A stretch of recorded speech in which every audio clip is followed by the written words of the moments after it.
Hello guys, तर स्वागत आहे तुमचं एका धमाकेदार ट्विस्टमध्ये. मित्रांनो, आजचा भाग जो आहे ना तो एकदम जबरदस्त आहे. तर या राकेशने आता अर्णवला बदनाम करण्यासारखी आणखीन एक चाल रचलेली आहे. तर आता ही चाल नक्की काय असणार आहे ते या व्हिडिओमध्ये आपण पाहू शकता. तर हा व्हिडिओ शेवटपर्यंत नक्की पहा. तर मित्रांनो, आता या राकेशने एका व्यक्तीला फोन करून सांगितलेलं आहे.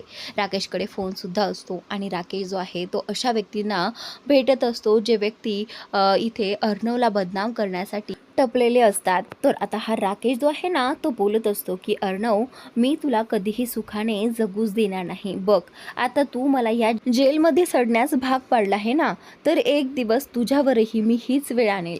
तुला वाटत असेल की माझं काही ओळख वगैरे काही नाही आणि मी काहीच करू शकत नाही, पण असं नाही आहे. तर आता इथे या राकेशला भेटायला सौदामिनी आली होती जेलमध्ये. त्यावेळी राकेश जो आहे तो त्या सौदामिनीवरती ओरडला होता की तुला बाहेर असून देखील अर्णवचं काहीही वाकडं करता आलं नाही. पण बघ, आता या अर्णववरती काय वेळ येईल, असं हा राकेश इथे जेलमध्ये बसून म्हणत असतो. तर आता इथे राकेशने ज्या माणसाला हे काम सांगितलं होतं ना, तो व्यक्ती जो आहे ना तो आता हे काम चोख पार पाडतो. त्याने आता इथे अर्णवच्या गाड्यांवरती नजर ठेवलेली असते आणि आता जसं त्यांना चान्स मिळेल, खरं तर ते चान्स मिळण्याची वाटच पाहत असतात. एकदा की गाडी कुठेतरी थांबली तर आपल्याला या गाडीमध्ये जाता येईल आणि हे जे काही माल आहे ना आपल्याकडे, तो व्यवस्थित त्यांच्या गाडीमध्ये ठेवता येईल. खरं तर आता या राकेशने जो काही माल आहे तो अंमली पदार्थ आणलेला असतो, जो की खूप धोकादायक आणि हानिकारक, ड्रग्स वगैरे हे सगळं काही त्याच्यात ॲड झालेलं असतं. तर आता ह्या पदार्थामुळेच, खरं तर ह्या ड्रग्समुळेच कुठेतरी अर्णव देखील या सगळ्यात अडकवेल, हा प्लॅन म्हणूनच त्याने बनवलेला असतो. तर आता इथे ज्यावेळी त्याने त्या माणसाला हे काम सांगितलं त्यावेळी त्याने ते चोख पार पाडलेलं आहे. ज्यावेळी अर्णवचा गाडीचा टेम्पो जो आहे तो एका ठिकाणी तो ड्रायव्हर थांबतो आणि त्याचवेळी तिथे त्याने हे काम केलेलं असतं. आणि त्यानंतर आता इथे तो व्यक्ती जो आहे तो राकेशला फोन करून सांगतो की मालक, तुमचं काम झालं आहे, त्यामुळे आता तुम्ही निश्चिंत राहा, असं म्हटल्यानंतर आता इकडे हा जो राकेश आहे ना तो जेलमध्ये हसत असतो आणि बोलत असतो की आता तुला माझ्यापर्यंत येण्यापासून कोणीही वाचू शकत नाही अर्णव राज शिर्के. तर त्यावेळी आता हा राकेश प्रचंड खुश होत असतो आणि म्हणत असतो की आता मला खूप दिवस इथे राहावं लागणार नाही, कारण मी लवकरच इथून बाहेर पडण्यासाठी काहीतरी नक्कीच करणार, असं देखील राकेश म्हणत असतो. आणि त्यानंतर इकडे सौदामिनी ही देखील हाच विचार करत असते की कसं आपण ह्या अर्णवला हरवावं आणि माझ्या मुलीला न्याय द्यावा. तर ती त्याचाच विचार करत असते. पण आता तिला कळते की तिचे सगळे आत्तापर्यंतचे प्लॅन फ्लॉप होत आहे.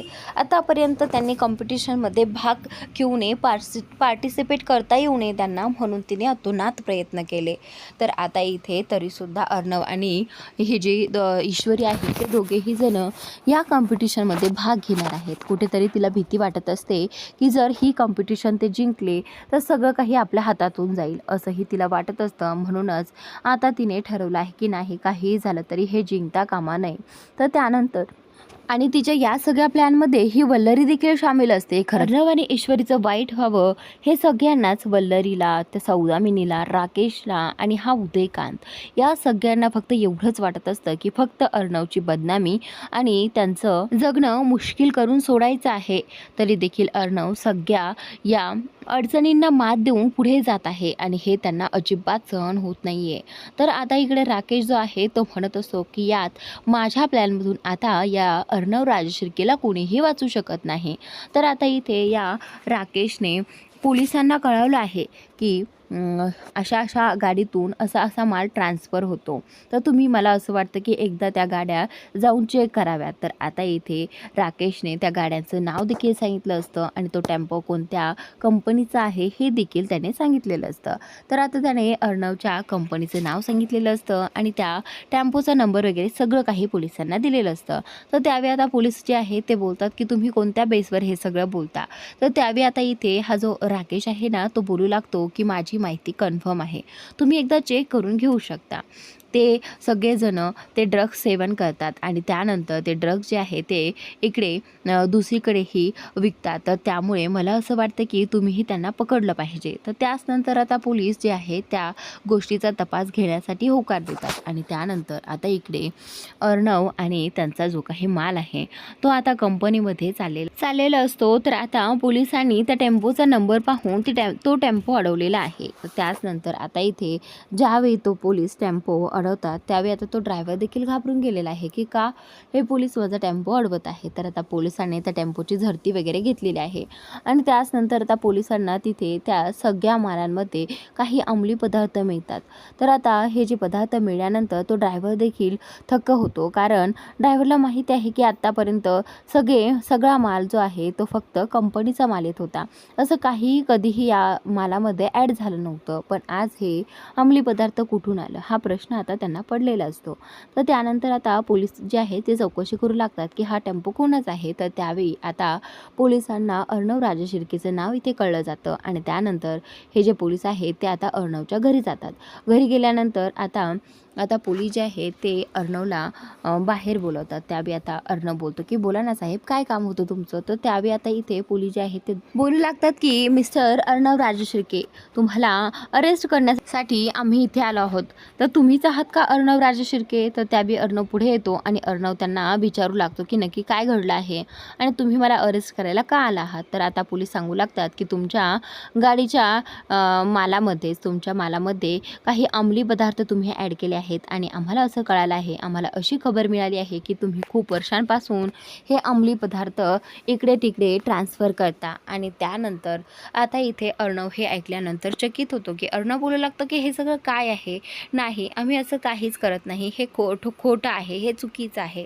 तर आता अर्णव पोलिसांना हे सांगण्याचा प्रयत्न करत असतो, पण पोलीस जो आहे तो बोलतो की आमच्याकडे पुरावे आहेत, त्यामुळे आता तुम्ही काहीही करू शकत नाही. फक्त तुम्ही स्वतःला निर्दोष सिद्ध करायचं असेल तर तुम्हाला त्याचा पुरावा द्यावा लागेल. तर आता अर्णव जो आहे तो आता गप्पच असतो. पण त्यावेळी आता तिथे अर्णवची आजी अंजली सगळेजण गोळा होतात आणि अर्णवची मामी वल्लरी मात्र ही आनंदाने हे सगळं पाहत असते. तिला तर हेच हवं होतं की एकदा की अर्णव जेलमध्ये गेला तर आता काहीच टेन्शन राहणार नाही. तर आता इथे पोलीस जे आहेत ते बोलतात की चला तुम्हाला आमच्याबरोबर आता पोलीस चौकीत यावं लागेल. तर आता अर्णवला पोलीस जे आहे ते घेऊन जातात. त्यावेळी आता ईश्वरी जी आहे ती पोलिसांमागे जाऊ लागते की हे पहा, सरांनी असं काही केलं नाही आहे, आम्ही कुठलंही चुकीचं काम केलेलं नाही आहे, प्लीज सरांना सोडा. तर त्यावेळी आता ईश्वरीचं पोलीस एक शब्दही ऐकून घेत नाहीत आणि ईश्वरी पोलिसांच्या मागे चाललेली असते. पण आता पोलीस स्टेशनमध्ये गेल्यानंतर आता इथे ईश्वरी तरी देखील पोलीस स्टेशनमध्ये गेलेली असते आणि इकडे सगळेजण लोक पाहत असतात की कशा प्रकारे ईश्वरी अर्णव निर्दोष आहे हे सगळं सांगत असते. तर त्याच वेळी आता काही पत्रकार जे आहे ते ईश्वरीला प्रश्न विचारू लागतात की मॅडम हे सगळं काय आहे, खरंच तुम्हाला असं वाटतं का अर्णव सरांनी हे सगळं केलं आहे. तर आता ईश्वरी जी आहे ती बोलतं की हे पहा, असं काहीच नाही आहे, ही जी काही बातमी आहे ना ती खोटी आहे आणि मी हे सगळं तुमच्या समोर निर्दोष सिद्धच करून दाखवेन. तर आता ईश्वरीने सगळ्यांना शब्द दिला आहे की अर्णव सर निर्दोष आहे, त्यांनी असं काहीही केलं नाही आहे आणि लवकरच ते तुमच्या समोर येईल. त्याआधी प्लीज तुम्हाला काही माहिती नसताना असे आरोप त्यांच्यावर करू नका, एवढंच ईश्वरीने इथे पत्रकारांना सांगितलेलं असतं. तर आता ईश्वरी जी आहे ती आतमध्ये जाते आणि गेल्यानंतर आता इथे अर्णवकडे जाते आणि त्यावेळी अर्णवला सांगू लागते की सर तुम्ही काळजी करू नका, या सगळ्यातून बाहेर मी तुम्हाला काढेल आणि तुम्हाला निर्दोष सिद्ध करेल, तुम्ही काळजी करू नका. तर त्यानंतर आता अर्णवला देखील ईश्वरीवरती पूर्ण विश्वास असतो की ईश्वरी काहीही करेल आणि मला इथून बाहेर काढेल. तर त्यानंतर आता ईश्वरी घरी येते. घरी आल्यानंतर आता ईश्वरी शिर्केंना फोन लावते आणि शिर्केंना विचारपूस करू लागते की हे सगळं कसं काय घडलं, आज मला सांगा टेम्पो वगैरे कुठे थांबला होता का. तर आता ईश्वरी जी आहे ती आता हळूहळू एका प्रकारे म्हणजे कसं काय घडलं होतं आणि आपला टेम्पो कुठे कुठे थांबला होता असं सगळं काही चेक करून या सगळ्याचा तपास लावणार आहे आणि त्यानंतरच ठरवणार आहे की हे सगळं कुठून झालं आणि कसं झालं. तर त्यावेळी आता इकडे जेलमध्ये हा राकेश जो आहे ना तो आता अर्णववरती हसत असतो आणि बोलतो की अरे अरे अरे काय वेळ आली आहे ही, आता जशी वेळ तू माझ्यावर आणली आहेस ना तशीच वेळ, अगदी तशीच वेळ तुझ्यावर आली आहे, काय फरक राहिला तुझ्यात आणि माझ्यात. तर आता इथे हा जो राकेश आहे ना तो त्याला चिडवू लागतो. तर त्यावेळी आता अर्णव जो आहे तो चिडत नाही, कारण त्याला माहिती आहे की आता तो इथे काहीही करू शकत नाही. हा काही जरी बोलला ना, मला इथे काहीही करता येणार नाही. तर त्याच नंतर आता इथे हा राकेश मुद्दाम त्याला चिडवत असतो आणि त्यात तो असं चिडवतो, त्याला सगळं काही अर्णवला लक्षात येतं की या सगळ्याच्या मागे नक्की कोण असणार आहे. तर आता हा राकेश बोलतो की बघ, तुला वाटलं होतं ना मी इथे राहून काही करू शकणार नाही, बघ मी या इथे राहून तुला आज या इथे माझ्यापाशीच बोलावून घेतलेलं आहे आणि बघ आता समज तू माझी पावर काय आहे ते आणि माझ्यासाठी कोण काय करू शकतं ते. तर त्यावेळी आता या सगळ्याचा विचार करून हा अर्णव जो आहे तो बोलतो की हे सगळं खरंच ह्याने केलं असेल का. तर त्याच वेळी आता राकेश जो आहे तो बोलतो की आता जास्त विचार करू नकोस, कारण आता इथे मस्त आराम करायचा आहेस. बघतोयस ना मी काय करतोय ते, सगळं काही माझ्या मनासारखं झालं आहे आणि माझ्या मर्जीप्रमाणे झालं आहे, असं राकेश अर्णवला म्हणत असतो.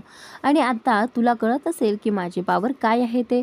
तर आता अर्णव जो आहे तो ह्या राकेशला काही एक बोलत नसतो, फक्त त्याचं ऐकून घेत असतो. तर त्यानंतर हा राकेश इथे अर्णवला बोलतो की मग आता कसं वाटतंय, बदनाम होईल, मज्जा येते ना, तुझं नाव कसं धुळीला मिळवलं आहे ना मी, कसं भारी वाटते मला ना, आत्ता माझ्या आत्म्याला थंडक मिळाली आहे असं वाटतंय. तर आता हे सगळं ऐकल्यानंतर इथे अर्णवचा खूप संताप होत असतो आणि ह्याने इतका मोठा आरोप माझ्यावर केला आहे आणि माझी एवढी बदनामी ह्या माणसामुळे झाली आहे, आता मी याला सोडणार नाही, असं अर्णवचं झालेलं असतं. तर आता या जेलमध्येच अर्णवने आता इथे या राकेशची कॉलर पकडली आहे आणि तो त्याला जा विचारत असतो की तुझी हिंमत कशी झाली माझ्याशी असं वागण्याची, हे सगळं ना तुला खूप महागात पडेल राकेश, मी तुला कधीही माफ करणार नाही आणि तुला याची शिक्षा तर मिळणारच, असं हा अर्णव इथे राकेशला म्हणत असतो. आणि त्यावेळी आता इथे पोलीस पाहत आहे की अर्णवने राकेशची कॉलर पकडली आहे, तर लगेचच पोलीस त्या दोघांच्या मध्ये पडतात, कारण जेलमध्ये जर हातापाई झाली तर या सगळ्याची जबाबदारी जी आहे ना या दोघांवरच असणार आहे. पण एखाद्याचा जीव वगैरे गेला ना तर खूप मोठा प्रॉब्लेम होईल, म्हणूनच आता पोलीस जे आहे ते आता या दोघांनाही सोडवतात आणि दोघांना वेगवेगळ्या ठिकाणी टाकतात. तर त्यानंतर आता इथे अर्णव या सगळ्याचा विचार करतो की आता माझी रेप्युटेशन पुन्हा एकदा खराब होईल, मला सात्विक फॅशनसाठी पुन्हा एकदा नव्याने उभं राहावं लागेल.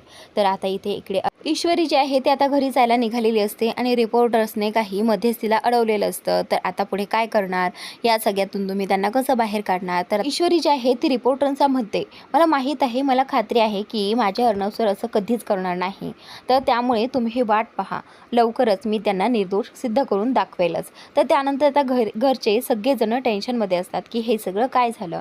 आजी जी आहे अंजलीला म्हणत असते की आपल्याबरोबर सतत असं वाईट का घडतं आहे.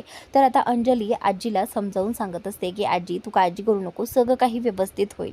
तर त्यावेळी आता सगळे एकमेकांना धीर देत असतात आणि बोलत असतात की तुम्ही काळजी करू नका, होईल सगळं काही व्यवस्थित, आपण लवकरच या सगळ्याचे पुरावे शोधून काढू.